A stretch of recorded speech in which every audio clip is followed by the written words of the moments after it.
প্রতিদিন সকালে ঘুম থেকে উঠে আমরা দাঁত পরিষ্কার করতে টুথপেস্ট ব্যবহার করি, কিন্তু এই টুথপেস্টে থাকতে পারে অতি ক্ষুদ্র প্লাস্টিক কণা, যাকে বলা হয় মাইক্রোপ্লাস্টিক। মাইক্রোপ্লাস্টিক হলো 5 মিলিমিটারের চেয়েও ছোট প্লাস্টিক কণা। সম্প্রতি বাংলাদেশে বাজারজাত বিভিন্ন টুথপেস্ট নিয়ে একটি গবেষণায় 34টি নমুনার মধ্যে 26টিতে মাইক্রোপ্লাস্টিক শনাক্ত হওয়ার দাবি করা হয়েছে। দাঁত ব্রাশ করার সময় অল্প পরিমাণ টুথপেস্ট অনিচ্ছাকৃতভাবে গিলে ফেলা সম্ভব। বিশেষ করে শিশুদের ক্ষেত্রে এই সম্ভাবনা বেশি হতে পারে। ফলে টুথপেস্টে মাইক্রোপ্লাস্টিক থাকলে তা শরীরে প্রবেশের সম্ভাবনাও তৈরি হয়। তবে গুরুত্বপূর্ণ বিষয় হলো, টুথপেস্টে থাকা মাইক্রোপ্লাস্টিক সরাসরি মানুষের নির্দিষ্ট কোনো রোগ সৃষ্টি করে এমন নিশ্চিত বৈজ্ঞানিক প্রমাণ এখনও পাওয়া যায়নি। তবে মাইক্রোপ্লাস্টিকের সম্ভাব্য প্রভাব নিয়ে বিশ্বজুড়ে গবেষণা চলছে।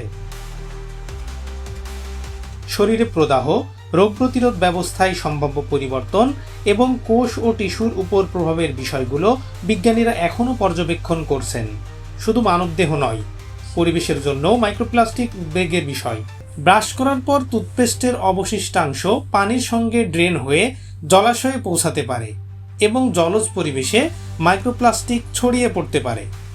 তাই আতঙ্কিত হওয়ার প্রয়োজন নেই, তবে সচেতন হওয়া জরুরি। টুথপেস্ট কেনার সময় উপাদানের তালিকা পড়ুন। শিশুদের টুথপেস্ট গিলে না ফেলার বিষয়ে নজর রাখুন।